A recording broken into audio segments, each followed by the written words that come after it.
యెషయా గ్రంథము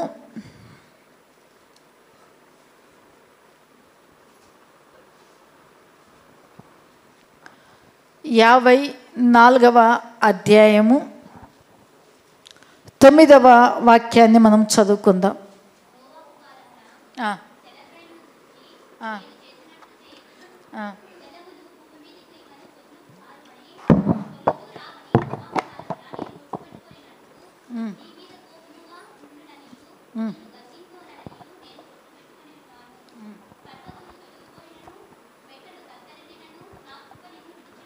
హల్లెలూయా, హల్లెలూయా. దేవుని యొక్క లేఖన భాగాల్లో మనం చూసుకున్నట్లయితే ఇక్కడ రాయబడి ఉంది, జలములు నీ మీదికి ఇక పొర్లుచు రావని నేను ఒట్టు పెట్టుకొని ఉన్నాను కదా. మనము పోయిన ఆదివారం రోజు మనము ధ్యానం చేసుకున్నాం. జలములు అనగా అనేకమైనటువంటి సమస్యల గురించి, అనేకమైనటువంటి కష్టాలు, బాధలు, అనేక రీతిలుగా మనము ధ్యానం చేస్తున్నాం. అవన్నీ ఏం కావంటమ్మా, మన మీద పొర్లి పారవని ఎవరు ఒట్టు పెట్టుకొంచున్నారు?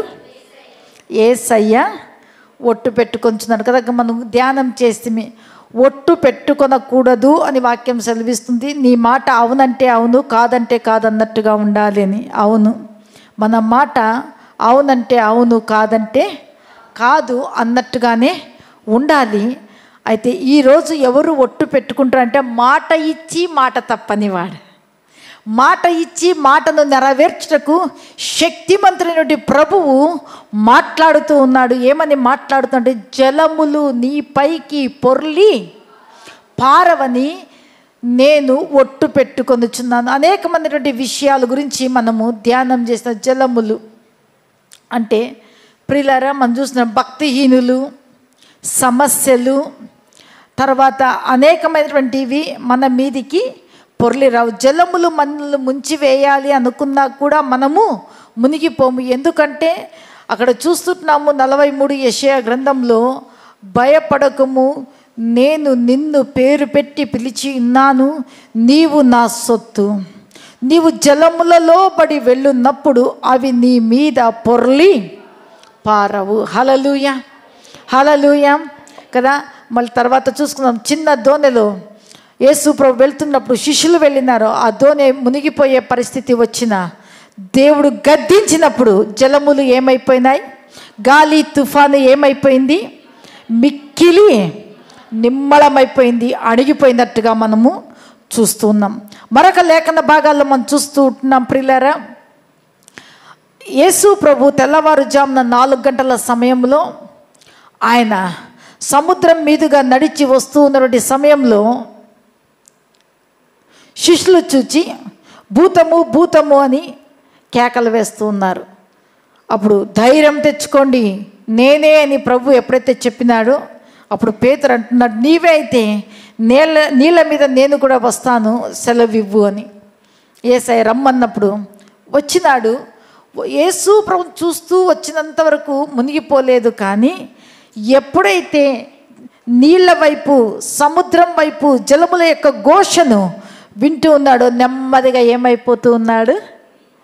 మునిగిపోతూ ఉన్నాడు. మునిగిపోయిన వెంటనే మునిగిపోనీలే అనుకున్నాడా యేసయ్య? ఎందుకంటే ఆయన మనల్ని కన్న తండ్రి, మనల్ని కొన్న తండ్రి, ప్రాణమిచ్చినటువంటి తండ్రి. మనము మునిగిపోతున్నటువంటి సమయంలో ఆయన చెయ్యి పట్టి మనల్ని పైకి లేపి మనల్ని స్థిరపరిచేటువంటి వాడు. హల్లెలూయా, హల్లెలూయా. కాబట్టి ఆయన చెప్తూ ఉన్నాడు, జలములు మీ మీదికి పొర్లి ఇక పొర్లుచూ రావని నేను ఒట్టు పెట్టుకొనుచున్నాను. అదే లేఖన భాగాల్లో మనము 2వ భాగాన్ని చూసుకున్నట్లయితే ప్రియులారా, నీ మీద కోపముగా నుండననియు నిన్ను గద్దింపననియు నేను ఒట్టు పెట్టు కొని ఉన్నాను. హల్లెలూయా. ఇక్కడ దేవుడు ఏం చేయడంట? కోపగించుకోడంట. దేవుడు ఏం చేయడంట? నిజమేనా? ప్రేమించే తండ్రి ఏం చేస్తాడు? గద్దిస్తాడు. ప్రేమించే తండ్రి ఏం చేస్తాడు? శిక్షిస్తాడు. హల్లెలూయా. అయితే మనం ఒక్కసారి లేఖన భాగాలు మనం చూసుకుందాము ప్రియులారా. కీర్తనలు 35.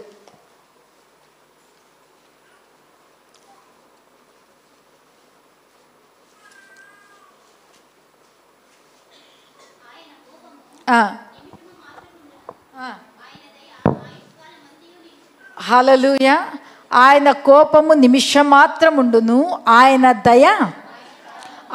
దయ ఆయుష్కాలమంతయు ఉండును అని లేఖన భాగాల్లో మనం చూస్తూ ఉంటున్నాం. నిజం ప్రియులారా, ఆయన దయగల దేవుడు, కృపగల దేవుడు. ఆయన నిమిషం మాత్రమే కోపగించుకుంటాడు. కానీ ఆ కోపము ఎందుకు అంటే మనము సరిచేయబడాలి, మనము క్రమపరచబడాలి, మనము ఆయన యొక్క మాటకు విధేయులు కావాలని ఆయన నిమిషం మాత్రమే మన విషయంలో ఆయన కోపగించుకుంటాడు. కానీ ఆయన దయ ఎంతకాలం ఉంటుందంటమ్మా? మరి చూసుకున్న విలాప వాక్యములు 3:22.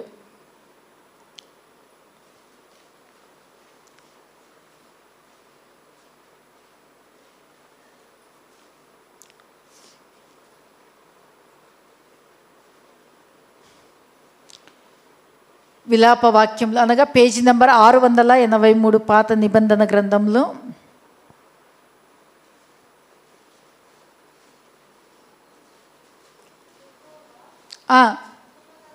యెహోవా కృపగలవాడు, ఆయన వాత్సల్యత ఎడతెగక నిల్చుచున్నది గనుక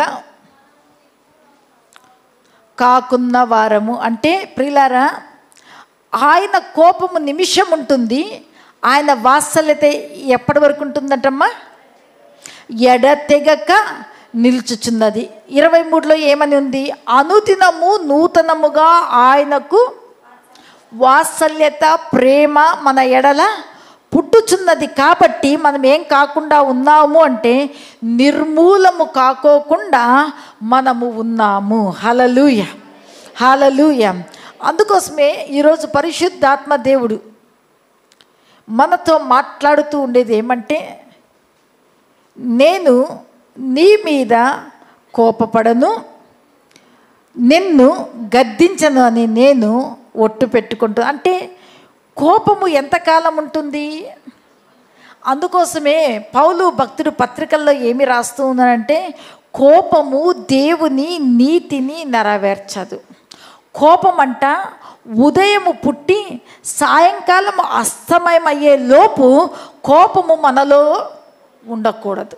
హల్లెలూయా, హల్లెలూయా. ప్రియులారా, మన జీవితంలో కోపము నుంచి చాలా అనర్థాలు, కోపము నుంచి చాలా ఎడబాట్లు, కోపము నుంచి, ఆవేశము నుంచి, తొందరపాటు నుంచి క్షణికము వచ్చే ఆ యొక్క కోపాన్ని మనం అణుచుకోవడం వలన మన బంధాలు పెరుగుతాయి. అదే క్షణికావేశం వలన మనం మాట్లాడడం ద్వారా బంధాలు విడిపోతాయి. అందుకోసమే ప్రభు అంటూ ఉన్నాడు,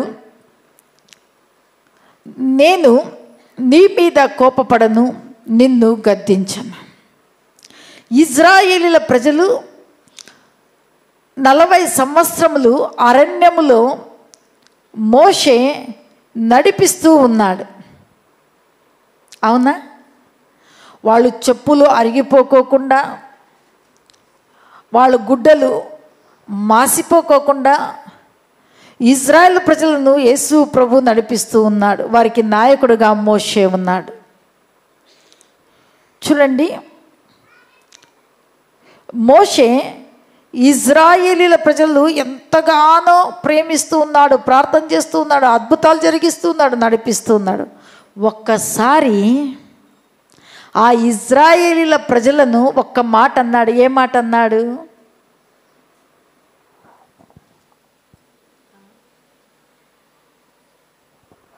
హలో, ఏమన్నాడు ఇజ్రాయేల్ ప్రజలను? ద్రోహులారా అన్నాడు. అవునా?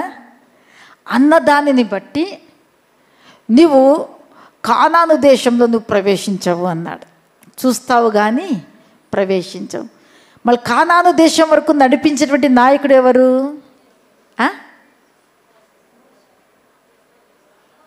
మోషే తర్వాత నాయకుడు ఎవరు? అహరోనా. ఎవరు మహాతల్లి? వెరీ గుడ్, యెహోషువ. చప్పట్లు కొట్టండి. Very good, very good. అంటే మోషే వాళ్ళ అన్న కదా అహరోన్ అనుకొని పాపం అహరోన్ అని చెప్తున్నారు. మంచిదే. మోషేకు నోరుగా ఉండి ఫరో దగ్గర మాట్లాడినటువంటి వ్యక్తి Aaron. Praise the Lord. Hallelujah. దేవుని నామానికి స్తోత్రం. చూడండి, మన పిల్లల విషయంలో కూడా మనము మన పిల్లల్ని కొడతాము, కానీ వేరే వాళ్ళు కొడితే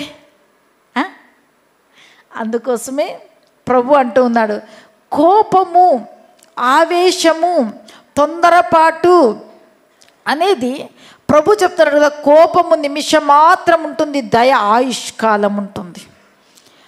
ప్రభు అంటూ ఉన్నాడు ఇక్కడ, నేను కృపగల దేవుడను అని చెప్తూ, వాత్సల్యము, ప్రేమ ఎడతెగక నిల్చుచున్నది కనుక మనము నిర్మూలము కాకుండా ఉన్నాం. అనుదినము మన ఎడల ఏమి పుట్టుతూ ఉన్నదంటే యేసయ్యకు ఏం పుడుతూ ఉంది?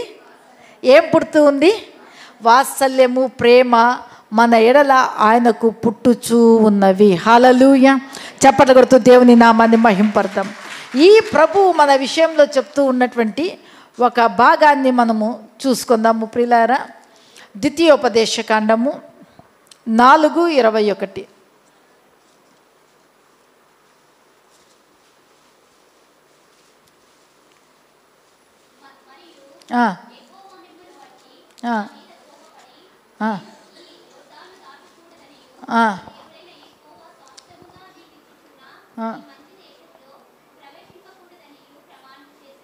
హల్లెలూయా.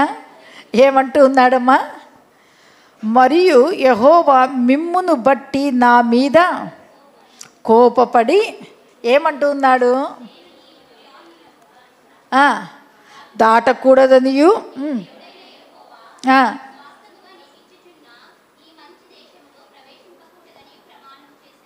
హల్లెలూయా కదా. ఇక్కడ చూడు ఎంత కఠినంగా ఉంటూ ఉన్నది. అందుని బట్టి ప్రియులారా, ఈ యొక్క మోషే అందుని బట్టి ఆ యొక్క కానాను దేశములో ప్రవేశించలేదు. యోర్దాను నదిలో నీళ్లు ఏకరాశిగా ఎవరు కూర్చి ఉన్నారు? ఎవరు ప్రార్థన చేసిరి? యెహోషువ కదా. యాజకులు మందసాన్ని మోసుకొని ముందు వెళ్ళినారు. వెళ్ళిన వెంటనే యోర్దాను యొక్క నదిలో నీళ్లు ఏకరాశిగా అంటే చూడండి, మోషే దేవుని ప్రజలైనటువంటి ఇజ్రాయేలీల మీద కోపం చేసుకున్న దానిని బట్టి ఒక్కసారి అర్థం చేసుకోండి. ఇజ్రాయేలీల ప్రజల మీద కోపము చేసుకున్న దానిని బట్టి మోషేతో ఏమంటున్నాడు? మోషే, నువ్వు యోర్దాను నది దాటకూడదు, తర్వాత నువ్వు కానానులో ప్రవేశించకూడదు. అంటే తన ప్రజల మీద, తన బిడ్డల మీద, తన సొత్తు స్వాస్థ్యమైనటువంటి నా మీద, నీ మీద ఆయనకి ఎంత జాగ్రత్త ఉంది చూడండి. ఒక్కసారి ఆలోచించాలి.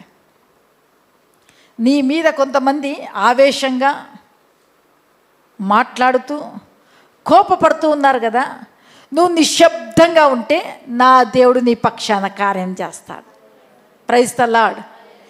నేనే మాట్లాడితే దేవుడు నిశ్శబ్దంగా ఉంటాడు. అప్పుడు ఎవరిది ఓటమి, ఎవరిది సోలు, ఎవరిది గెలుపు? నేను మాట్లాడితే నేను ఓడిపోతాను, నా దేవుడే మాట్లాడితే. అందుకోసమే మీ సహనము సకల జనులకు తెలియనీడి, శక్యమైనంత మట్టుకు సమస్త జనులతో మీరు సమాధానముగా ఉండండి. కోపం వస్తుంటుంది, ఆవేశం వస్తుంటుంది, తొందరపడుతూ మనం ఏమేమో మాట్లాడుతూ శాపాలు పెడుతూ కీడును మాట్లాడుతూ ఉంటాం. కానీ ఇది వాక్యానుసారమైనది కాదు. ప్రభువే అంటున్నాడు, నేను కోపపడను బిడ్డ, నీకెందుకు కోపము? నేను గద్దించను. ఆయన గద్దింపులో ఏముంటుంది? బెత్తము వాడని తండ్రి కుమారునికి ఏమంట కదా. తిమోతి పత్రికలో మన దైవజనుడు సన్నద్ధుడై, ఒక్కసారి చూసుకుందామా? తిమోతిలకు రాసిన పత్రిక 2వ తిమోతి 3:16.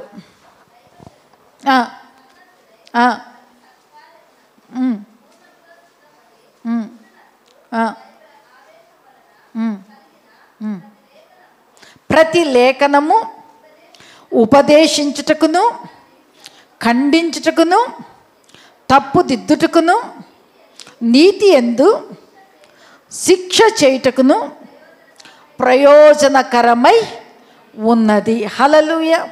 ప్రియులారా, అక్కడేమో గద్దించను అంటున్నాడు, కోపపడను అంటున్నాడు.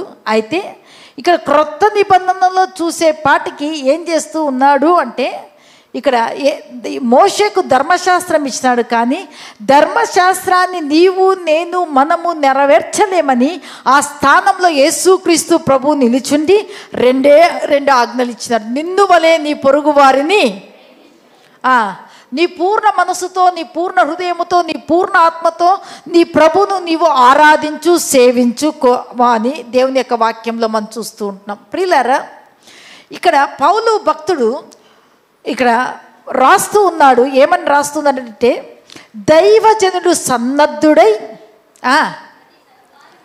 ప్రతి సత్కార్యమునకు పూర్ణముగా సిద్ధపడి, ఏ కార్యం అంటమ్మా? ఏ కార్యము? మంచి కార్యాలకు సంపూర్ణంగా సిద్ధపడి, ఏ ఆవేశము? ఏ ఆవేశము? ఏ ఆవేశము అంటే దేవుని లేఖనాలకు భిన్నంగా జీవిస్తూ ఉన్నారే, దేవుని యొక్క వాక్యానికి విరుద్ధంగా జీవిస్తూ ఉన్నారే, దేవుని యొక్క మాటకును చెవిలో వేసుకోకుండా మనం జీవిస్తూ ఉన్నామే. అప్పుడు ప్రభు అంటున్నాడు, నీవు దైవావేశము వలన కలిగిన ప్రతి లేఖనంను గురించి ఏం చేయాలి? మాట్లాడాలి, ఉపదేశించాలి. వాక్యము ఈ విధంగా చెప్తుందని ఖండించాలి, తప్పుదిద్దాలి. నీతి యందు ఏం చేయాలంట? వారిని శిక్ష చేయుటకును. అది ఏమై ఉన్నది? అది ఏమై ఉన్నది? అది ప్రయోజనమై ఉంది. అది నీకు, నాకు, మనకు ఒక ఉపయోగము, ఒక ప్రయోజనము కలగాలి అంటే దేవుడు దైవజనులను అభిషేకించి, పరిశుద్ధాత్మ దేవుడు మనల్ని ఏం చేస్తుంటాడంటే లేఖన భాగముల ద్వారా, ఏ భాగాలు అంటే వాక్యము ద్వారానే ఆయన మనల్ని ఉపదేశిస్తాడు, వాక్యము ద్వారానే మనల్ని ఖండిస్తాడు, వాక్యము ద్వారానే మన తప్పులను ఏం చేస్తాడు? సరిదిద్దుతాడు. అంత మాత్రమే కాదు, నీతిలో మనల్ని ఏం చేస్తాడు? శిక్ష చేస్తాడు. అది మనకు ఏమైతూ ఉన్నది? అది మనకు ఏమై ఉన్నది? ప్రయోజనకరమై ఉన్నది. హల్లెలూయా. అందును బట్టి ప్రియులారా, ఈరోజు పరిశుద్ధాత్మ దేవుడు చెప్పేది, మొన్న ఏమో జలములు నీ మీదికి పొర్లుచూ రావు అన్నాడు. ఈరోజేమో పరిశుద్ధాత్మ దేవుడు నీ మీద నేను కోపపడను, నేను కోపపడినా అది నీకు ప్రయోజనమే, నేను గద్దించినా ప్రయోజనమే. నా కోపము ఎంతకాలం ఉంటుంది? ఎంతకాలం ఉంటుంది? మనము మన పిల్లలని కోపంతో వాళ్ళు చేసినటువంటి తప్పును బట్టి దబ 4 బాదుతాము. తర్వాత పిల్లలు రూమ్లోనే ఉంటే ఏం చేస్తాము? ఉండిలేని ఊరికే ఉంటామా?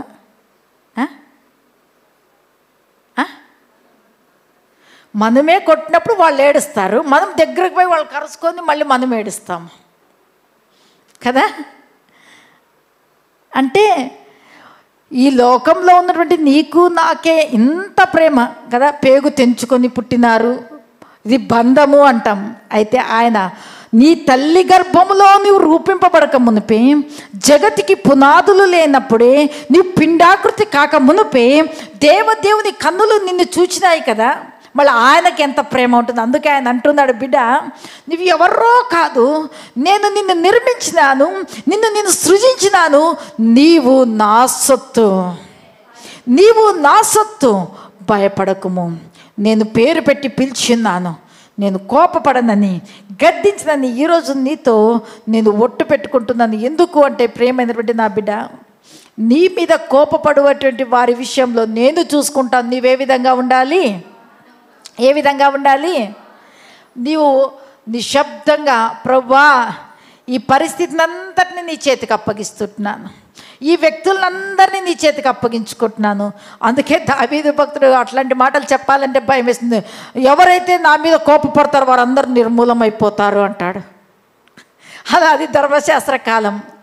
ఆ కాలంలో ఆయన చూచి, అయితే ఈ కాలంలో కృపాకాలంలో ఆయన చూసి చూడనట్టుగా నువ్వు తప్పు చేస్తున్నా, నువ్వు కోపపడుతూ ఉన్నా, నువ్వు అవిధేయుడుగా నువ్వు జీవిస్తూ ఉన్నా, లేఖనాలకు విరుద్ధంగా చేస్తూ ఉన్నా, బిడా నా రక్తము సిద్ధంగా ఉంది, వేడుకో, రక్తాన్ని ఆశ్రయించు, నేను నిన్ను క్షమిస్తాను అని ప్రభు ఏం చేస్తాడంటే మనల్ని క్రమపరుస్తూనే ఉన్నాడు. హల్లెలూయా, హల్లెలూయా, హల్లెలూయా. అందుని బట్టి ప్రియులారా, దేవుని యొక్క లేఖనాల్లో మనం చూసుకున్నట్లయితే ఆయన మన మీద ఏమని ఒట్టు పెట్టుకుంటూ ఉన్నాడంటే, నీ మీద కోపముగా నేను ఉండనే, నీవు నా మీద ఎంత కోపగించుకున్నా నాకు నీ మీద సంపూర్ణమైన వాత్సల్యత ఉంటూ ఉన్నది, సంపూర్ణమైన ప్రేమ ఉంటూ ఉన్నది, విడువని ప్రేమ, మీరు నిర్మూలం కాకూడదని నా వాత్సల్యత నిలిచి ఉన్నది అని ప్రభు చెప్తూ ఉన్నాడు. హల్లెలూయా, హల్లెలూయా. చూడండి ప్రియులారా, మనమే ఏం చేస్తామంటే అనేక సార్లు ఆయన మీద కోపగించుకుంటూ అందరికీ మేలులు జరుగుతూ ఉన్నాయి, అందరికీ కార్యాలు జరుగుతూ ఉన్నాయి, ఇప్పుడే వచ్చిన వారు బాగుపడిపోయారు అని మనం ఏం చేస్తామంటే మన తండ్రి మీద మనం కోపం చేసుకున్నా ఆయన శాంతమూర్తి అయినటువంటి దేవుడు మంచి చూపు చూస్తూ, బిడా నీకు తెలియదమ్మా, నేను ఎందుకు ఆలస్యం చేస్తూ ఉన్నాను అంటే నువ్వు ఒక అద్భుతమైనటువంటి వ్యక్తివిగా నువ్వు ఈ లోకంలో ఉండాలని. హల్లెలూయా, హల్లెలూయా కదా. అబ్రహాము శారా జీవితంలో మనం చూసుకున్నట్లయితే వాగ్దానం చేస్తే వెంటనే జరిగిందా? 25 సంవత్సరాలు పట్టింది. అయినా ఓపిక కలిగి, నిరీక్షణ కలిగి, ఆయనను రూఢిగా విశ్వసించి నమ్మి, ఆయన శక్తిమంతుడు, ఆయన సమర్థుడని దేవుని నామాన్ని మహిమపరుస్తూ ఉన్నాడు. వాగ్దాన ఫలాన్ని పొందుకున్నాడా లేదా? ఖచ్చితంగా మన జీవితంలో మనం ఏం చేస్తామంటే మనము వాటిని అనుభవించేటువంటి వారిగా ఉంటాం. అందుకే ఈరోజు పరిశుద్ధాత్మ దేవుడు మనతో చెప్పేది ఏమంటే, నీవు వాక్యం చదివేటప్పుడు దైవ సేవకులు పరిశుద్ధాత్మ చేత అభిషేకించబడినప్పుడు వారు లేఖన భాగాల ద్వారా మాట్లాడుతున్నప్పుడు ఆ ఉపదేశము నిన్ను ఖండిస్తూ ఉంటుంది, ఆ ఉపదేశం నిన్ను దిద్దుతూ ఉంటుంది. ఆ యొక్క ఉపదేశము నీతిలో, పరిశుద్ధతలో ఏం చేస్తుంటుందంటే క్రమపరుస్తూ ఉంటుంది.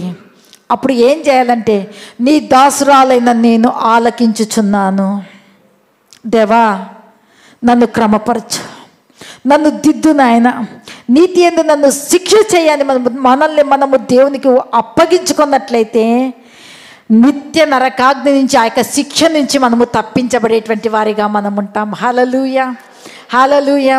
అందుని బట్టి ప్రియులారా, ఈరోజు పరిశుద్ధాత్మ దేవుడు నీతో నాతో మాట్లాడుతున్నాడు. ఆయన కోపము నిమిషం మాత్రం ఉంటుంది, ఆయన దయ ఆయుష్కాలమంతయు. దయ కావాలనా, కోపం కావాలనా? ఆయన కోపగించుకోవడం మంచిదే కాదా? ఎందుకు? మనల్ని క్రమపరచడానికి, దిద్దడానికి, నీతి యందు శిక్ష చేయడానికి, ఉపదేశించడానికి. దాని ద్వారా మనం ఏమైతాము అమ్మా? ప్రయోజనకరమైనటువంటి వ్యక్తులుగా ఈ లోకంలో మనము బ్రతకడానికి సహాయం అవుతుంది. హల్లెలూయా, హల్లెలూయా. అందును బట్టి మన జీవితంలో అనుదినము, అనుక్షణము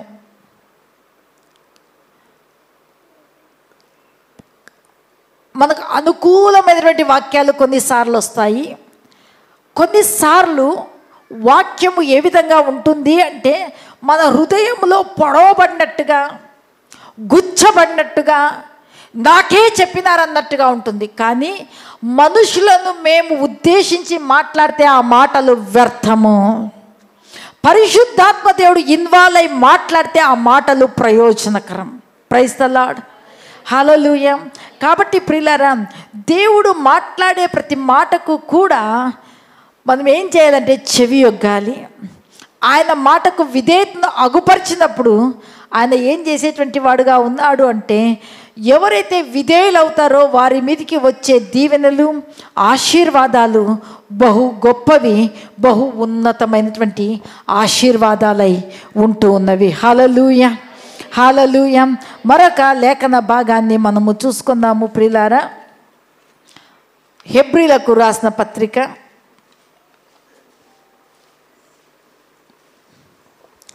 6వ అధ్యాయము 14వ వచనము. ఎవరి తోడంటమ్మా? తన తోడని ప్రమాణము చేసి నిశ్చయముగా నేను నిన్ను నిశ్చయముగా నేను నిన్ను మూడవదిగా ఆయన మాట్లాడుతున్నాడు. నా తోడని ప్రమాణము చేసి చెప్దాం అందరము. నిశ్చయముగా నేను నిన్ను ఆశీర్వదింపచేసేదను, నిశ్చయముగా నేను నిన్ను విస్తరింపచేసేదను. హల్లెలూయా. ఇప్పుడు మనకు అందరికీ సంతోషం. ఎందుకంటే అబ్బా, ఇంకా విస్తారంగా దేవుడు నన్ను ఆశీర్వదిస్తాడు, విస్తారంగా నన్ను విస్తరింపచేస్తాడు. అవును, మంచిది. ఎప్పుడైతే ఈ 2 మాటలు మనం గైకొంటూ ఉంటామో, ఆయన గద్దింపుకు లోబడుతూ, ఆయన దిద్దుబాటుకు మనం అంగీకరిస్తూ, నీతి యందు శిక్ష చేసేటప్పుడు ఆ యొక్క శిక్షను మనం అంగీకరిస్తూ, ఇది నా మేలుకే, నా ప్రయోజనానికే కదా, నా మంచికే కదా అని మనం ఆ సమయంలో గాయపరచబడిన, నొప్పి మనకు కలిగిన ఏం చేయాలి? ఈ రోజుల్లో మనం గద్దిస్తే ఏమైపోతాము? ఏమి అగాపే కాకపోతే ఇంకొక సంఘం ఉంది, ఏమి సారు ఈ పాస్టమ్మ కాకపోతే ఇంకొకరు ఉన్నారు అని ఏం చేస్తాం మనము? మన మైండ్ సెట్ని మార్చుకుంటాం, కానీ దేవుని యొక్క వాక్యంలో మనం నిలబడడానికి ఇష్టపడతామా? ఇష్టపడే వాళ్ళందరిని బట్టి దేవుని నామానికి స్తోత్రం. హల్లెలూయా, హల్లెలూయా. ఎందుకు అంటే ఈ నీతి యందు శిక్ష చేయడం నీకు ఇష్టం ఉందా, నువ్వు ఇక్కడే ఉంటావు. ఈ నీతి యందు నీకు శిక్ష చేయబడడం నీకు ఇష్టము లేకోకుండా ఉన్నప్పుడు ఏం చేస్తావంటే, ఎక్కడ మంచి మాటలు, ఎక్కడ నిన్ను ఉబ్బించే మాటలు, ఎందుకంటే నిజమైన తల్లి, నిజమైన తండ్రి నీకు ప్రయోజనకరమైనటువంటి ఉపదేశాన్నే చేస్తారు, కానీ స్వప్రయోజనం గురించి వారు ఆలోచించరు. ప్రైజ్ ద లార్డ్, హల్లెలూయా కదా. ప్రయోజకులు కావాలనే మన పిల్లల్ని ఏం చేస్తూ ఉంటాము? గద్దిస్తూ ఉంటాం, సరి చేస్తూ ఉంటాము. గద్దింపుకు తర్వాత మనము సరి చేసినప్పుడు సరి చేయకపోతే ఏం చేస్తాము? బెత్తము వాడతాం, అవునా? అంతేకాని వాళ్ళు మనము దొబ్బేస్తామా, నెట్టేస్తామా, నిరాకరిస్తామా? లేదు. ఎందుకు అంటే మన పిల్లలు కాబట్టి. ఈరోజు కూడా పరిశుద్ధాత్మ దేవుడు చెప్పేది ఏమంటే, నీవు ఇక్కడ నాటబడినటువంటి నీవు పెకలించబడడానికి నాటబడలేదు, కానీ నీ యొక్క ఫలములు నిలిచి ఉండాలని, నీ ఫలములు ఫలించడము ద్వారా తండ్రి మహిమపరచబడాలి అని, నీ ఫలముల ద్వారా సంఘమునకు మహిమ కలగాలని దేవుడు నిన్ను, నన్ను, మనలను నాటి ఉన్నాడు. హల్లెలూయా, హల్లెలూయా.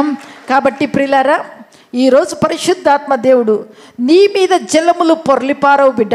సమస్యలు వస్తూ ఉన్న భక్తిహీనులు చుట్టుకున్నారు, సమస్యలు చుట్టుకున్నాయి, మరణ పాశాలు చుట్టుకున్నాయి, వేదములు చుట్టుకున్నాయి. అయినా అవి చుట్టుకున్నాయి, కానీ నీ మీద నుంచి పొర్లి పారడానికి, నిన్ను ముంచివేయడానికి, నిన్ను అడగద్రొక్కడానికి, నిన్ను దింపివేయడానికి వీలు లేదు. అందుకోసమే మన 107వ కీర్తనలో చూసుకున్నట్లయితే గిన, నా వాక్కును పంపి నాశనకరమైనటువంటి గుంటలో నుండి నువ్వు ఏ గుంటలో పడినావో అక్కడి నుంచి దేవుడు ఏం చేస్తాడంటే, ఏ ఊపిలో పడినావో, ఏ జలకూపంలో పడినావో అక్కడి నుంచి ఆయన ఏం చేస్తాడు? పైకి లేపుతాడు. హల్లెలూయా, హల్లెలూయా. అందుకే పరిశుద్ధాత్మ దేవుడు మాట్లాడుతున్నాడు. మూడవదిగా, నేను నా తోడని ప్రమాణం చేస్తున్నాను బిడ్డ, నేను నిశ్చయముగా నిన్నేం చేస్తాను? నిశ్చయముగా నేను నిన్నేం చేస్తాను?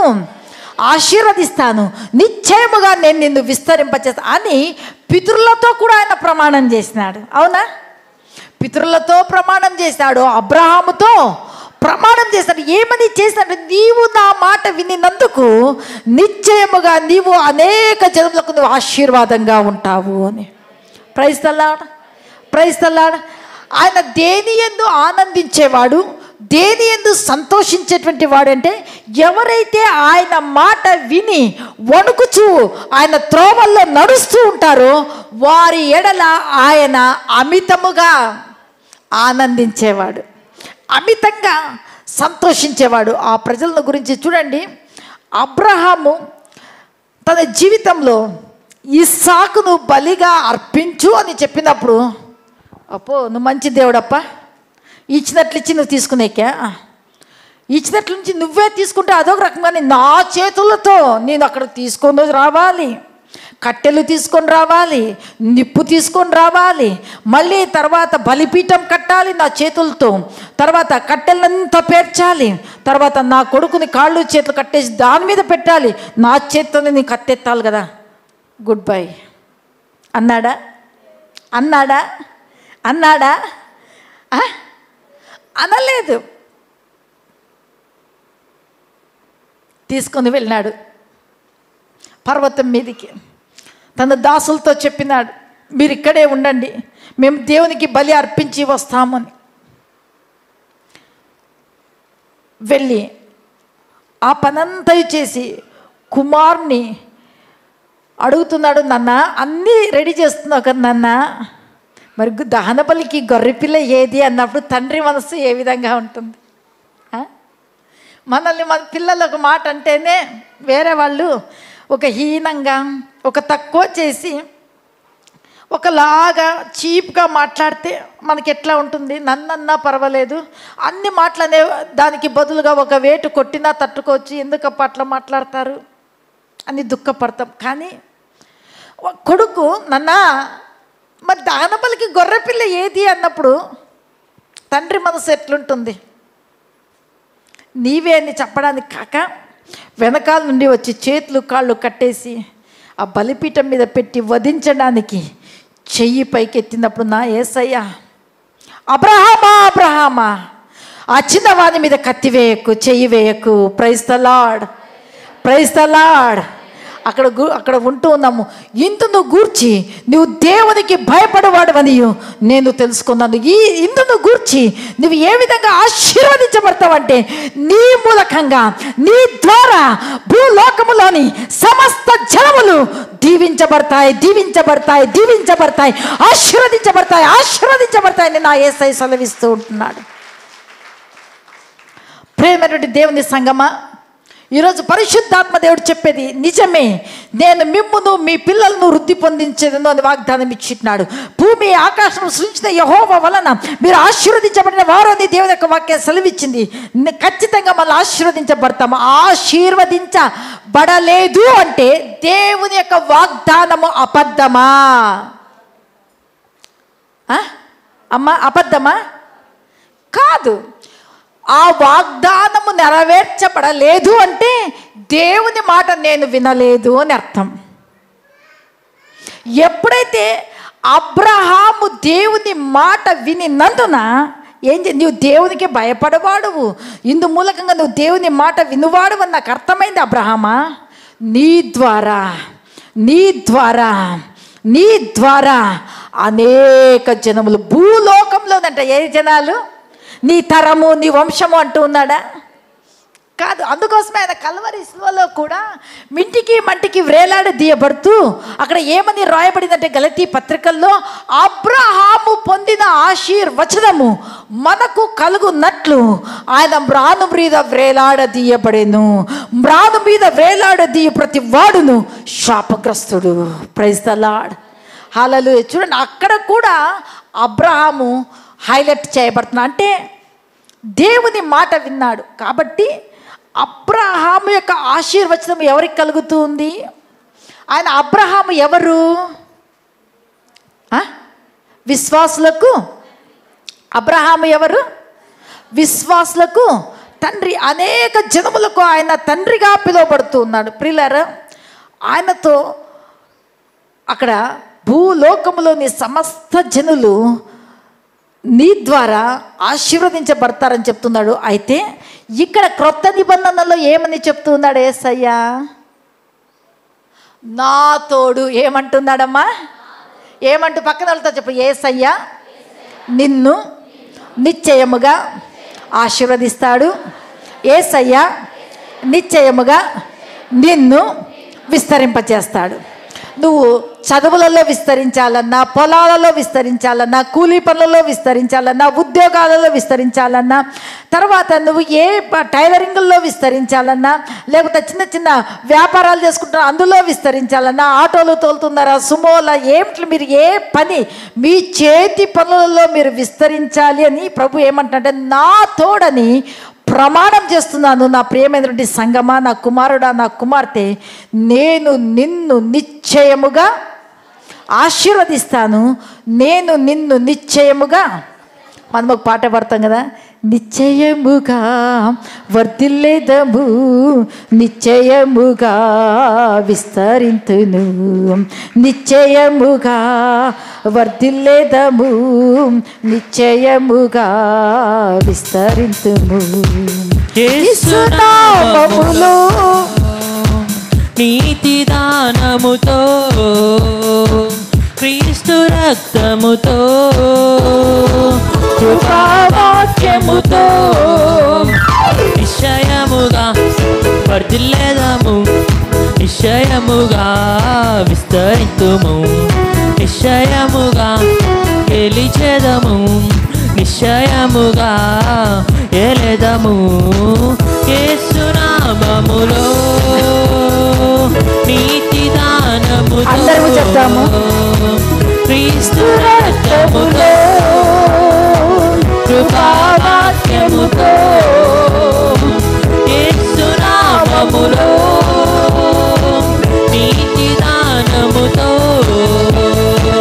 క్రీస్తు రక్తముతో, కృపావాక్యముతో, కృపావాక్యముతో నిశ్చయముగా వర్ధిల్లేదను, నిశ్చయముగా విస్తరింతును, నిశ్చయముగా గెలిచెదము, నిశ్చయముగా గెలెదను.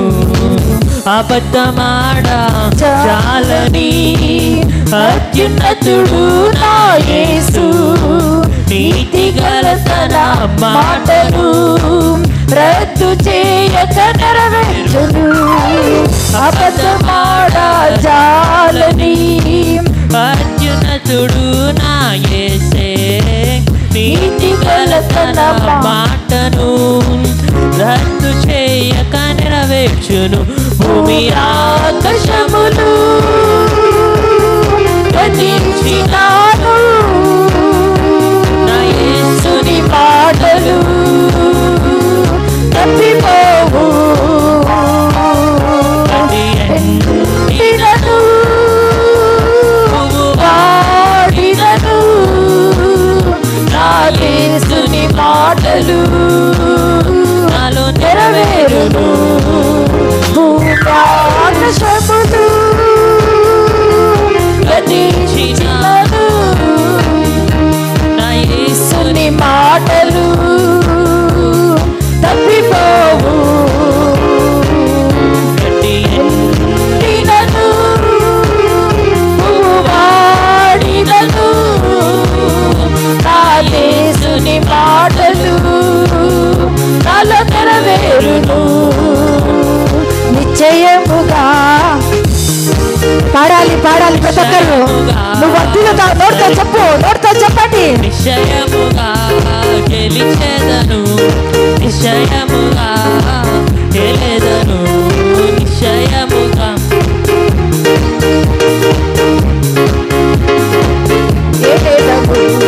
నిశ్చయముగా వర్ధిల్లేదను, నిశ్చయముగా విస్తరింతును, నిశ్చయముగా గెలిచెదము, నిశ్చయముగా గెలెదము.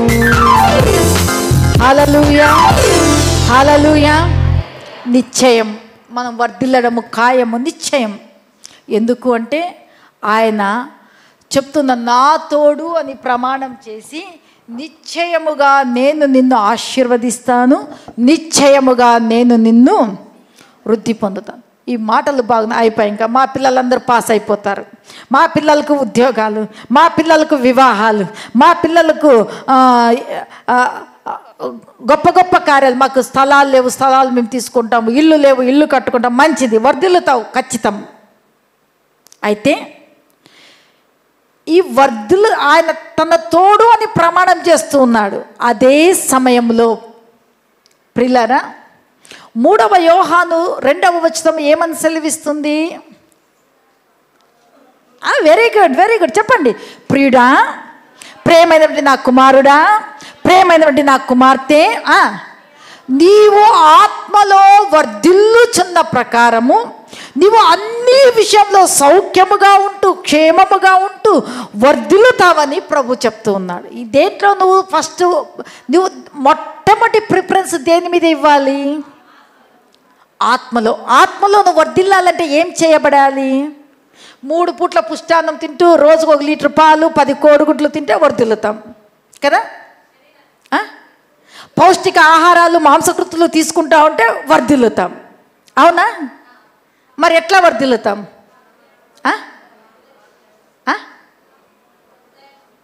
అందుకోసమే మన ఆత్మ వర్ధిల్ల చేయడానికి ఏది అంటే, అందుకోసమే హెస్కేలు భక్తునితో పరిశుద్ధాత్మ దేవుడు ఏమని మాట్లాడుతున్నాడు?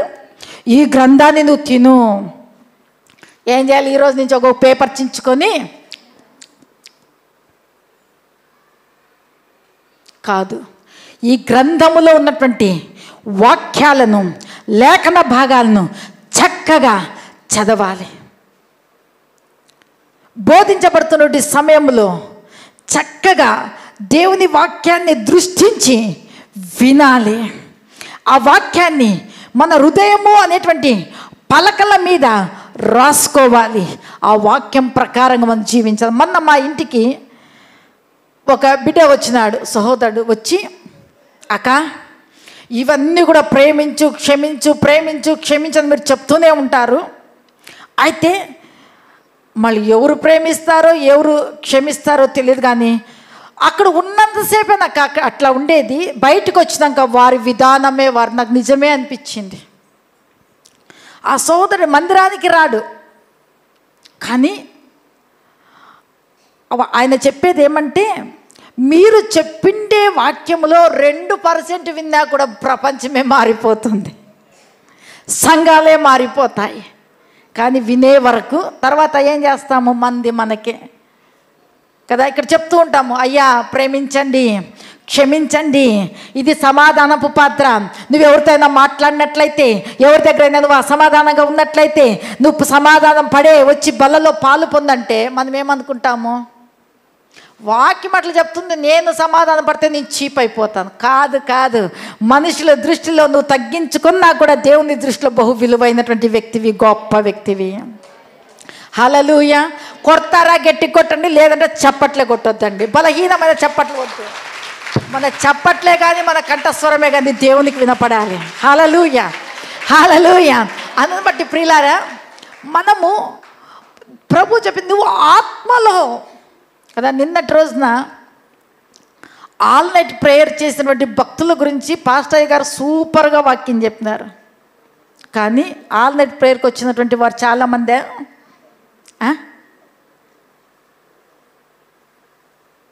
నాకు అనిపించింది, పాత చర్చిలో ఉన్నప్పుడు ఒక ఉత్సవంలాగా, ఒక పండగలాగా జరిగేది. బ్యాగుల్లో గుడ్డలు పెట్టుకొని, బ్యాగుల్లో రగ్గులు పెట్టుకొని అన్నీ తీసుకొని వచ్చి రాత్రంతా ఉండి ఉదయం ఆరాధన చూసుకొని వెళ్ళేటువంటి వారు ఇప్పుడు బిజీ అయిపోయినాం. ఎందుకంటే ఆ రోజు నుంచి ఈ రోజు అప్పటి పరిస్థితి ఇప్పుడు పరిస్థితి కాదు. నువ్వు దీవించబడ్డావు, నువ్వు ఆశీర్వదించబడ్డావు, అందుకోసమే ఏం చేయడం లేదు. వంకలు నాకు బాగలేదు, పగలంతా డ్యూటీనే. Praise the Lord. పగలంతా డ్యూటీ చేసినటువంటి మనకు ఇక్కడ డ్యూటీలు చేసినటువంటి వారు కూడా వచ్చి రాత్రి 12:30 వరకు వారు సమయాన్ని కేటాయించి స్కూల్కు వెళ్ళేటువంటి తల్లిదండ్రులు కూడా వచ్చి వాళ్ళు 12:30 1 గంట వరకు ఒక అంశము ప్రార్థన చేసి వాళ్ళు వెళ్తూ ఉన్నారు.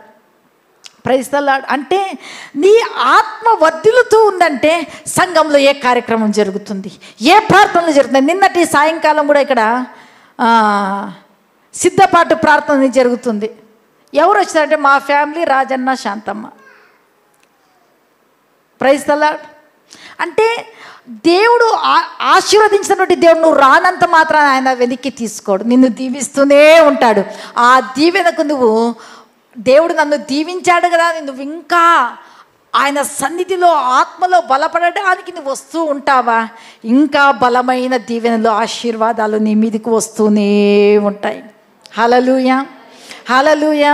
ప్రియులారా, అందును బట్టి పరిశుద్ధాత్మ దేవుడు చెప్పి నేను నిన్ను నా తోడని ప్రమాణము చేసినాను, నేను నిశ్చయముగా నిన్ను ఆశీర్వదిస్తాను, నిశ్చయముగా నేను నిన్ను ఏం చేస్తాను, వర్ధిల్ల చేస్తాను. దేవుడు ఖచ్చితంగా వర్ధిల్ల చేస్తాడు. ఆత్మలో ఏం కాకూడదు, ఏం కాకూడదు, బలహీనము కాకూడదు. పగలంతా పని, మళ్ళీ రాత్రికి ఏం పని, నిద్రపోయే పని. లోకస్తులంతా నిద్రించుచుండగా, లోకస్తులంతా నిద్రించుచుండగా, మోకాళ్ళపై యేసు కొండపై నుండి, మోకాళ్ళపై యేసు కొండపై నుండి, నీవును ప్రార్థన శక్తి నందుమం, నీవును ప్రార్థన శక్తి నందుమం. ఓ నా సోదర వెనుకంజ వేయకు, ఓ నా సోదరి వెనుకంజ వేయకు, ఓ నా సోదర వెనుకంజ వేయకు, ఓ నా సోదరి వెనుకంజ వేయకు. హల్లెలూయా, హల్లెలూయా, హల్లెలూయా. ప్రొద్దు పుట్టినప్పటి నుంచి ప్రొద్దు కుంకే వరకు మనకు పనులుంటాయి. కానీ యేసు ప్రభు తన శిష్యులతో కూడా చెప్పింది ఏమంటే,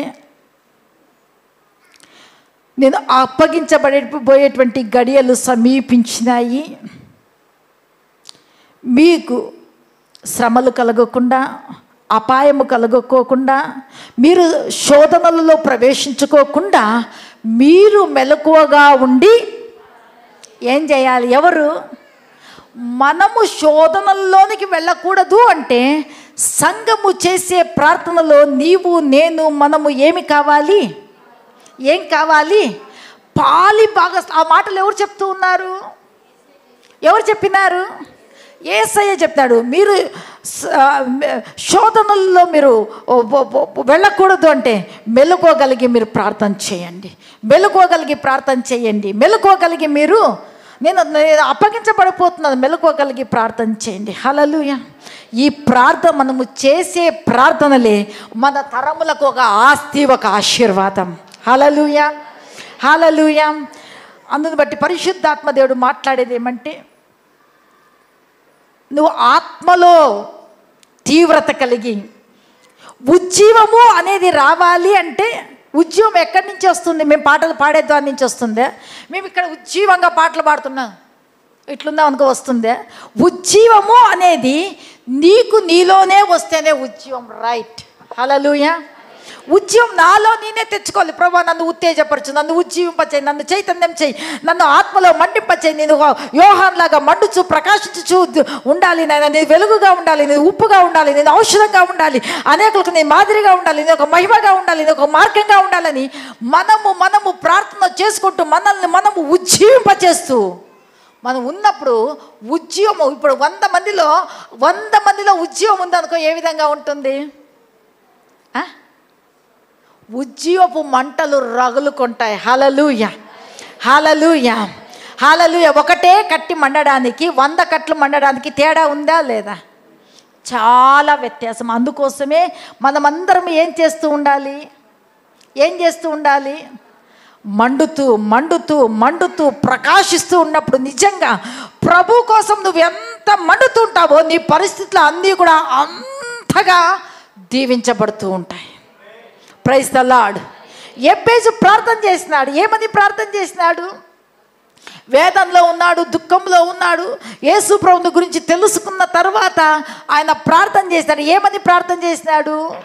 మొదటి దినవృత్తాంతాల గ్రంథము 4వ అధ్యాయము 8వ వచనం నుంచి చదువు. అక్కడ మనం చూసుకున్నట్లయితే అక్కడ లేఖనాలు ఏమని సెలవిస్తుంది? మొదటి దినవృత్తాంతాలు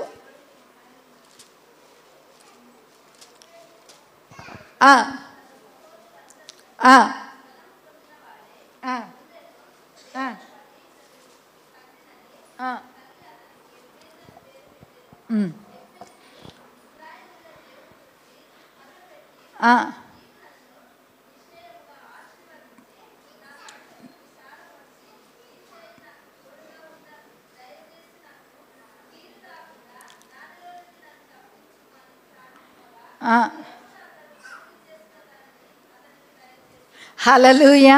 ఇక్కడ చూస్తూ ఉన్నాము, యెబ్బేజు దేవుని గూర్చి విన్న తర్వాత తన జీవితాన్ని అంతటినీ కూడా యేసు రక్తంలో కడుక్కున్నాడు, మార్చుకున్నాడు. వేదనలో ఉన్నాను, దుఃఖంలో ఉన్నాను, ఇవన్నిటి నుంచి కూడా విడిపించబడాలి అంటే దేవునికి ప్రార్థన చేయాలని ఇజ్రాయేలీల దేవుని గురించి విని ఏం చేసినాడమ్మా? మొర్ర పెట్టినాడు. ఏమని మొర్ర పెట్టాడంటే, నిశ్చయముగా నీవు నన్ను, నా సరిహద్దులను నీ చెయ్యి నాకు తోడుగా ఉండ దయచేసి తప్పించుమని ప్రార్థింపగా, అంటే ప్రార్థన చేసినాడు. Praise the Lord. అంటే ప్రార్థన అనేది ఏం చేసిందంటే, తన జీవితంలో ఏది లేదో ఆ ప్రార్థనే దానిని సమకూర్చింది. హన్నా కూడా ఏటేటా వెళ్తూ ఉంది, వస్తూ ఉంది, వెళ్తూ ఉన్నారు. కానీ పండగ రోజున ఒక సంవత్సరం ఆమె అనుకోయింది, నేను వెళ్ళడము పోవడము రావడము కాదు, నేను ఈసారి దేవుని సన్నిధికి వెళ్ళి ఆ యొక్క బలిపీఠం దగ్గర, ఆ యొక్క ఆశ్రమం దగ్గర కూర్చొని ప్రార్థన చేయాలని ప్రార్థన చేసి కన్నీరు విడిచింది. నిశ్చయంగా నీవు నాకు మగబిడ్డను ఇస్తే క్షౌరపు కత్తి రాని అనయ్యా, వారిని సన్నిధిలోనే పెంచుతాను. 4 విషయాలు ప్రార్థన చేసింది. Praise the Lord. ఇంట్లో ప్రార్థన చేస్తే దేవుడు వింటాడు. కానీ భక్తులను మనం చూసుకున్నట్లయితే గిన యేసు ప్రభువు దేవుడై ఉండి కూడా ఆయన దేవుని మందిరానికి వెళ్ళినాడా లేదా? 33.5 సంవత్సరాలు ఆయన ఈ లోకంలో ఉన్నప్పుడు, నేను దేవుడు కదా, నీ కొండల్లో ప్రార్థన చేస్తున్నాను, అరణ్యంలో ప్రార్థన చేస్తున్నాను, నేను అక్కడికే వెళ్ళాలనా అనుకున్నాడా? ఏ సమయానికి ఏ సందర్భంలో ఎక్కడ చేరాలో ఎక్కడ ఉండాలో ఆ స్థలములో చేరి సంఘముగా మనం ఏం చేయాలి? ప్రార్థన చేయడము యేసు ప్రభు మనకు ఒక మాదిరిగా ఉంచినాడు. హల్లెలూయా. యెబ్బేజు దేవుని గురించి విన్నాడు, ఇజ్రాయేలీల దేవుని గురించి విన్నాడు. ఈయన సకల ఆశీర్వాదాలకు కారణభూతుడు, శ్రమలన్నిటిలో నుంచి విడిపించే దేవుడు, వేదనలను తప్పించే దేవుడు, కీడును తప్పించి మేలు చేసే దేవుడు అని యేసు ప్రభుని గూర్చి విని విని విని విని దేవుని సన్నిధిలో నా వేదనంతా తొలగిపోవాలి అంటే, నా కీడు అంతయు తొలగిపోవాలి అంటే నేను ఇప్పుడు ప్రార్థన చేయాలని ఆయన దేవునికే మొర్రపెట్టినాడు. హల్లెలూయా. హల్లెలూయా. ఎక్కడ అవమానించబడ్డాడో, ఎక్కడ నిందించబడ్డాడో, ఎక్కడ ద్వేషించబడ్డాడో, ఎవరి మధ్యలో, అన్నల తమ్ముల మధ్యలో హీనంగా చేయబడ్డాడో వారి దగ్గరికి వెళ్ళి, అన్నయ్య నన్ను ఎందుకు మీరు ఇంత హీనంగా చూస్తారు, మీరు అందరూ బాగుపడ్డారు కదా, ఒక్కొక్కరు ఒక్కొక్క రాయి వేస్తే కుప్ప అవుతుంది కదా అని అడిగినాడా? లేదు. వాళ్ళు ఇప్పుడు ఇచ్చినా మళ్ళీ వెనకాల నుంచి వెన్నుపోటు పొడుస్తారు. వద్దులే, దేవుని గురించి ఇచ్చినాను కదా, ఈయన ఇచ్చే ఆశీర్వాదమే కానీ, ఇచ్చే జీవమే కానీ శాశ్వత కాలం మొదలుకొని శాశ్వత కాలం వరకు ఉంటుంది, ఆయన పాదాలే పట్టుకుందామని దేవుని యొక్క కృపా సింహాసనాన్ని చేరి ఇజ్రాయేలు దేవుని గురించి విన్నాడు, మొర్ర పెట్టినాడు. ప్రార్థన విన్న దేవుడు కదా. కన్నులు నీతి మందుని చూచుచున్నవి, నీ చెవులు నా మొరలను వినుచున్నవి. కన్నులు నీతి మందుని పాడాలి, నీ చెవులు నా మొరలను శ్రమలన్నిటి నుండి విడిపించును, శ్రమలన్నిటి నుండి అంతము వరకు నడిపించును, అంతము వరకు నడిపించును. అవమానమందను నేను అబ్బానే నీ బిడ్డను, యేసయ్యా అబ్బానే నీ బిడ్డను. ఎన్నడు అవమానమందను నేను అబ్బానే నీ బిడ్డను, యేసయ్యా అబ్బానే నీ బిడ్డను. నీతిమంతుని ఏం చేస్తున్నా యేసయ్య కన్నులు, వారి మొరలకు ఆయన చెవులు యొగ్గినవి. అందుకోసమే భక్తుడు అంటున్నాడు కదా, నీతిమంతునికి కలుగు ఆపదలు అనేకములను ఆయనను యెహోవా వాటన్నిటి నుండి విడిపించును. ఈ దీనుడు శ్రమలకు తాళలేక మొర్ర పెట్టగా శ్రమలన్నిటిలో నుంచి విడిపించును. ప్రైజ్ ది లార్డ్, హల్లెలూయా. ప్రియులారా, ఆశీర్వాదంలో మనము పాలి భాగస్థులు కావాలని సకల ఆశీర్వాదాలకు కారణభూతుడైన యేసుక్రీస్తు ప్రభువు మన జన్మ, కర్మ, శాపాలను, పాపాలను, మునుపు జరిగిన శాప పాపాలను మన పితరుల ద్వారా, మన ద్వారా వచ్చేటువంటి పాప శాపాలను, భవిష్యత్తులో వచ్చే పాప శాపాలను ఆయన కల్వరి శిలువలో మన అన్నిటిని ఆయన వేసుకొని మోసుకొని మనల్ని సకల ఆశీర్వాదాలకు ఇహమందు పరమందు నువ్వు జీవించిన జీవిత కాలం వరకు బహుతరములకు నీవు ఆశీర్వాదంగా ఉండాలని నా దేవుడు శాపగ్రస్తుడుగా వేలాడదీయబడ్డాడు. ఆ దేవుని గురించి విన్నాడు, ఆ దేవుని గురించి విన్నాడు, ఆ దేవుని గురించి విని మొర్ర పెట్టినాడు. మోకాళ్ళు ఉన్నాడు, చేతులు పైకెత్తాడు, కళ్ళు పైకెత్తాడు. సహాయము భూమి ఆకాశం సృజించిన యెహోవా వలన వస్తుంది. అక్కడి నుంచి సీయోనులోంచి నా దేవుడు ఆశీర్వదిస్తాడు, పరిశుద్ధ స్థలంలోంచి ఆదుకుంటాడని విశ్వసించిన భక్తులు ఏం చేయగలుగుతారంటే ప్రార్థిస్తారే కానీ ఇతరుల మీద తీసుకొని రాపో, ఇప్పించుకొని రాపో, తెస్తేరా లేకపోతే పో ఈ మాటలు మాట్లాడరు. ఆశీర్వాదం ఎక్కడి నుంచి రావాలంటే నీ మోకాళ్ళు వేస్తున్నావే, నువ్వు పైకి చూస్తున్నావు. అందుకోసం భక్త సింగ్ గారిని అడిగినాడంటే ఒక భక్తుడు, అయ్యా నువ్వు చూసేవా సాదా సీదాగా ఉంటావు, ఒక బట్ట బ్యాగ్ తగిలేసుకుంటావు, వైట్ తెల్లగుడ్డలు వేసుకుంటావు, సాధారణమైనటువంటి చెప్పులు వేసుకుంటావు, అందరి మధ్యలో ఉంటావు, వాక్య పరిచర్య చేస్తావు. ఎవరైనా ఇట్లా మనలాంటి వాళ్ళు ఉంటారు కదా, పొక్కురు పట్టిన వాళ్ళు కొంచెము ఎక్కెక్కువ వేయించుకొని తింటామని పారేసే వాళ్ళు ఉంటారు కదా, ఆ ప్లేట్లు చూసినాడంట భక్త సింగ్ గారు ఇక్కడ తేమ్మ అని ఇప్పించుకొని వాళ్ళ కళ్ళ ఎదుటే ఆ ఎంగిలి ప్లేట్ విశ్వాసలే కానీ పిల్లలే కానీ చీమిడి కార్చుకుంటారు, జల్లు కార్చు ఆ తిన్న మెతుకులు తినడానికి. ఇది విశ్వాసుల యొక్క రక్తం. ఈ రక్తం ఇది డబ్బుతో సమానం, విచ్చిలివిడిగా పడేసేది కాదు. అందుకోసం ఆయన అన్ని సంఘాలు కట్టగలిగాడు. ఆయన చెప్పినాడంట, ఎక్కడి నుంచి వస్తుంది రా పిలుచుకొని వెళ్ళి తన గదిలో చూపించినాడంట. ఆయన వేసిన 2 మోకాళ్ళ దగ్గర 2 గుంతలు పడినాయంట.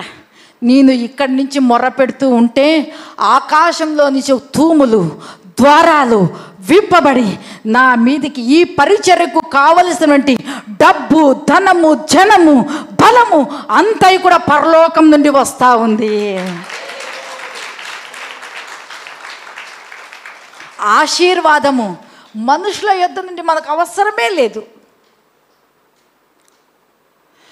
జనములకు నువ్వు అప్పిచ్చే వ్యక్తివిగా చేయబడతావు, జనముల ఎదుట నువ్వు తలగా చేయబడతావు, జనముల ఎదుట నువ్వు వేలికగా చేయబడతావు. ఎప్పుడు అంటే బిడ్డ, నువ్వు చేసే చేతి పనులన్నీ ఎప్పుడు సఫలమవుతాయంటే ఈ వాక్యాన్ని చేత పట్టుకొని వాక్యం యొక్క అడుగు జాడల్లో నడుస్తూ ఉన్నప్పుడు వాక్యమే ఏం చేస్తుందంటే అనేకుల ఎదుట నీవు ఎవరో అని నిన్ను గురించి చూపించేదిగా ఉంటూ ఉన్నది. Praise the Lord, praise the Lord, praise the Lord, హల్లెలూయా.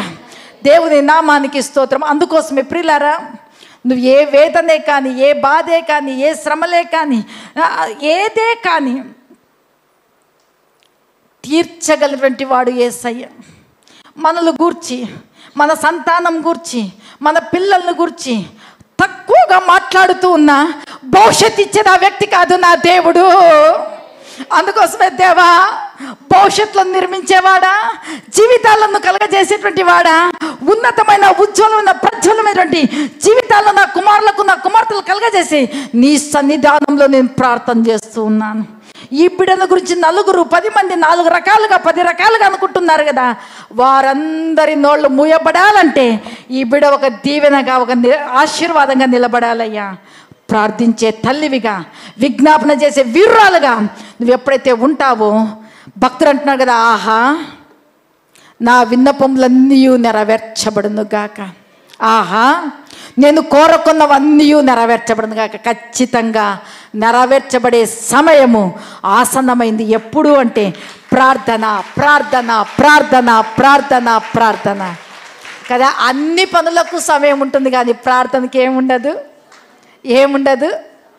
అందుకోసమే అన్ని పనులకు సమయం ఇచ్చినట్టుగా ప్రార్థన చేసుకోవడానికి కూడా నువ్వు సమయం ఇచ్చినావంటే పనికి పోతావు. పని ఏం చేస్తుంది? నీకు 150 రూపాయలు 200 రూపాయలు కూలి ఇస్తుంది. అదేవిధంగా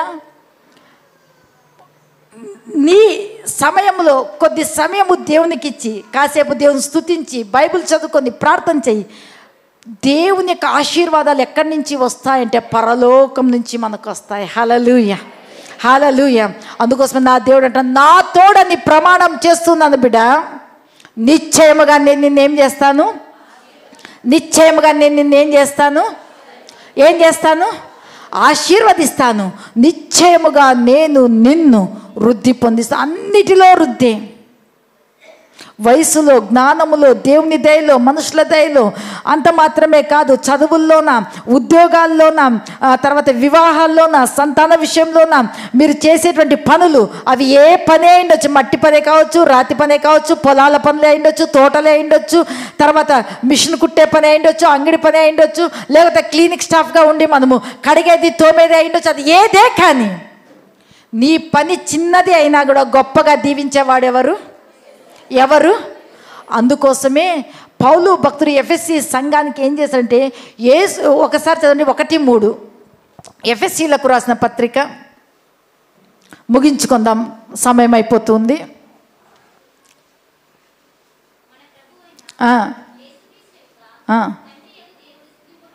తండ్రి అయినటువంటి దేవుడు స్తుతింపబడును గాక.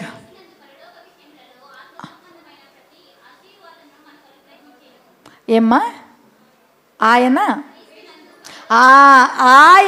క్రీస్తునందు పరలోక విషయాలలో ఆత్మ సంబంధమైన ప్రతి ఆశీర్వాదములను మనకు ఎవరి ద్వారా?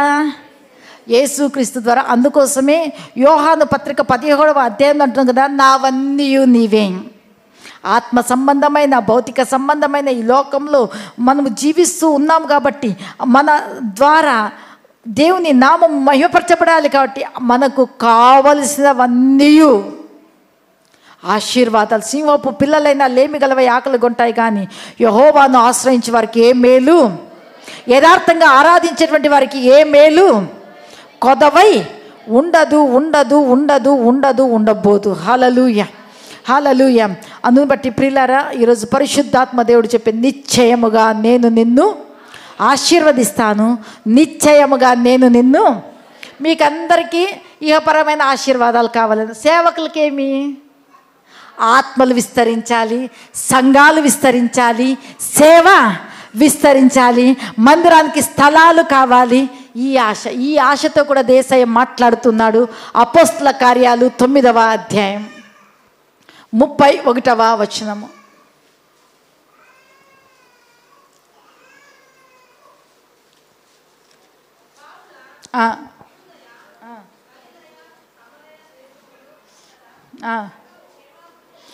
సంఘము క్షేమాభివృద్ధి నొందుచు సమాధానము కలిగి ఉండెను. ప్రభునందు భయమును పరిశుద్ధాత్మ ఆదరణయు కలిగి నడుచుకొనుచు విస్తరించు చూడండి కదా, మనం ఒక్కటే దీవించబడితే చాలా. ఏది దీవించబడాలి? మనము దేవుని ద్వారా, దేవుని వాక్యము ద్వారా, సంఘము ద్వారా దీవించబడినటువంటి మనము సంఘము ఇంకా ఏం చేయాలి? గొప్పగా విస్తరించాలి. అందుకోసమే ఇక్కడ మనం చూస్తున్నాము, కావున యూదయ గలిలయ దేశంలంతటా సంఘము క్షేమాభివృద్ధి నొందుచు సమాధానము కలిగి. సంఘం అంటే ఎవరు? విశ్వాసుల సముదాయమే సంఘం. అను బట్టి ఇక్కడ చూస్తున్నాము, సంఘములో ఏముండాలి అంటే సమాధానం. Praise the Lord. నా పట్ల నీకు, నీ పట్ల నాకు, ఒకరి పట్ల ఒకరికి, ఒకరితో ఒకరు వందనాలు చెప్పుకుంటూ, ఒకరితో ఒకరు ఆప్యాయతగా పలకరించుకుంటూ, ఒకరి యొక్క సమస్యలను గురించి పరామర్శిస్తూ, నేనున్నాను, ప్రార్థన చేద్దాం, ప్రార్థన చేస్తాను అని ధైర్యము చెప్పుకునేటువంటి వారిగా మనము ఉండాలి. హల్లెలూయా, హల్లెలూయా. ఇక్కడ చూస్తున్నాము, యూదయ గలిలయ సమరయ దేశంలో ఎందంతటా సంఘములు క్షేమాభివృద్ధి నొందుచు, అంటే కింద చూస్తాం కట్టబడుచు. దేనిలో కట్టబడాలి? క్షేమములో కట్టబడుచు, సమాధానంలో కట్టబడుతూ ఉండాలి. అంత మాత్రమే కాదు, సంఘము ప్రభునందు భయమును పరిశుద్ధాత్మనందు ఆదరణ కలిగి నడుచు. అంటే సంఘములో ఏది ఉండాలి? దేవుని భయం ఉండాలి, పరిశుద్ధత ఉండాలి, నీతి ఉండాలి, పరిశుద్ధాత్మ దేవుని యొక్క ఆదరణ, సమాధానం మనకు కావాలి. ఇందులో సంఘం ఏం చేయాలి? ఏం చేయాలి? విస్తరించాలి, కట్టబడాలి. హల్లెలూయా, హల్లెలూయా. కాబట్టి ప్రియులారా, ఈరోజు పరిశుద్ధాత్మ దేవుడు జలములు మీ మీద పొర్లి రావు అని, తర్వాత కోపపడను గద్దించను అని, మూడోదిగా చూసుకున్నట్లయితే ప్రియులారా, నా తోడు అని ప్రమాణం చేసి నిశ్చయంగా నేను ఆశీర్వదిస్తాను. అబ్రహాంను ఆశీర్వదించినాను, పితరులను ఆశీర్వదించినాను, యోసేపును ఆశీర్వదించినాను, అనేక భక్తులను ఆశీర్వదించినాను, ఇప్పుడు కూడా ఆశీర్వదిస్తూనే ఉన్నాను. అంత మాత్రమే కాదు, నిన్ను కూడా నేను ఆశీర్వదిస్తాను, నిన్ను కూడా విస్తరింపచేస్తాను. విస్తరించాలంటే ప్రభు కండిషన్ పెడుతున్నాడు, నువ్వు ఆత్మలో వర్ధిల్లుచున్న ప్రకారము. ఆ ప్రకారంగా నీవు ఉన్నావా, దేవుడు ఈ ప్రకారంగా నిన్ను ఆశీర్వదిస్తాడు. హల్లెలూయా, హల్లెలూయా. అంత మాత్రమే కాదు, సంఘము కూడా ఏం చేస్తుంది కదా, మనకు హెస్కేలు 36వ అధ్యాయము ప్రకారంగా నియామక దినములలో గొర్రెల మందంత విస్తారముగా జనములు గుంపులుగా వస్తారు అని. తర్వాత మనకు ప్రభు ఇచ్చినాడు, ఒక్క యూదుని చెంగు పట్టుకొని 10 మంది వస్తారని జకర్యా గ్రంథము ద్వారా దేవుడు మాట్లాడి ఉంటూ ఉన్నాడు. అంత మాత్రమే కాదు, ఈరోజు పరిశుద్ధాత్మ దేవుడు చెప్తున్నాడు, బిడ్డ, సంఘములు కట్టబడుచు, సంఘములు క్షేమాభివృద్ధి నొందుచు, సంఘములు పరిశుద్ధతను, పరిశుద్ధాత్మ ఎందలి ఆదరణతోనూ సమాధానంతోనూ విస్తరిస్తున్నాయి అని. విస్తరించునుగాక, విస్తరించునుగాక. ఇక్కడ ఉన్నటువంటి ప్రతి ఒక్క బిడ్డలు కూడా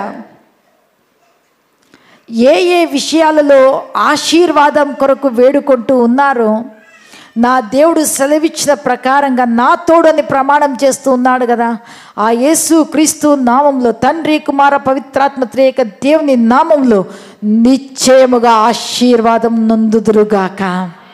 నిశ్చయముగా నా దేవుని నామంలో విస్తరించుదురుగాక. సంఘపు సరిహద్దులు విశాలపరచబడును గాక, మేకలు లోతుగా దిగగొట్టబడును గాక, గుడారాలు సాగగొట్టబడును గాక. హల్లెలూయా, హల్లెలూయా. నీ పిల్లలందరూ కూడా యెహోవా చేత ఉపదేశము నొందుదురుగాక. నిన్ను బాధించి వారు నీకు దూరమైపోదురుగాక. నీకు విరోధముగా రూపొందించబడిన ప్రతి ఆయుధము వర్ధిల్లకుండా నిర్మూలమైపోవునుగాక. నీవు వర్ధిల్లుదువుగాక, నీవు ఆశీర్వదించబడుదువుగాక, నువ్వు విస్తరించబడుదువుగాక, నువ్వు దీవించబడుదువుగాక. హల్లెలూయా, హల్లెలూయా. అందరం కూడా మోకరిద్దాం.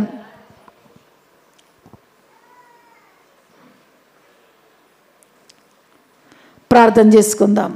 మహాపరిశుద్ధుడా, మహోన్నతుడా యేసయ్య, నువ్వు మాట్లాడిన ప్రతి లేఖన భాగాలను బట్టి మీకు స్తోత్రాలు. ఆది అపోస్తల దినములలో పరిచర్య అంతకంతకు విస్తరించింది. ఈకోనియా, లుస్త్రా, తండ్రి దేశాలలో కూడా విస్తరించింది. ఇక్కడ చూస్తున్నాం యూదయ సమరయ అని ప్రభువా ప్రభు మరొక లేఖన భాగాల్లో ఈకోనియ, లుస్త్రా, అంత్యోకయలో కూడా విస్తరించింది. యేసు నామంలో కళ్యాణదుర్గంలో, సెట్టూరులో, కుందుర్పిలో, బెలుగుప్పలు, కమ్మదూరులో, బ్రహ్మ సముద్రంలో, ఆత్మకూరులో అగాపే కల్వరి మినిస్ట్రీస్ యొక్క పరిచర్యలు విస్తరించునుగాక. మా పరిచర్యలో ఉన్నటువంటి ప్రతి బిడ్డ, ప్రతి కుటుంబము యేసు క్రీస్తు నామములో నిశ్చయముగా ఆశీర్వదించబడుదురుగాక, నిశ్చయముగా వర్ధిల్లుదురుగాక. ప్రభా, మా బిడ్డల మీదికి ఏవైతే పొర్లి పారుతున్నాయో అవన్నీ పొర్లి పారకుండా అవన్నీ కూడా దేవా వాటి మీద మా బిడ్డలు నడుచుదురుగాక. వాటిని అధిగమించేటువంటి కృప వారికి కలుగును గాక. ప్రభా, నీ వాత్సల్యత, నీ ప్రేమను వారు పొందుకొందురుగాక. దేవా, మీకే వందనాలు, స్తుతి, స్తోత్రాలు చెల్లిస్తూ యేసు నామములో ప్రార్థిస్తున్నాను తండ్రి. ఆమేన్, ఆమేన్, ఆమేన్. హల్లెలూయా. అందరం కూడా కూర్చుందాం.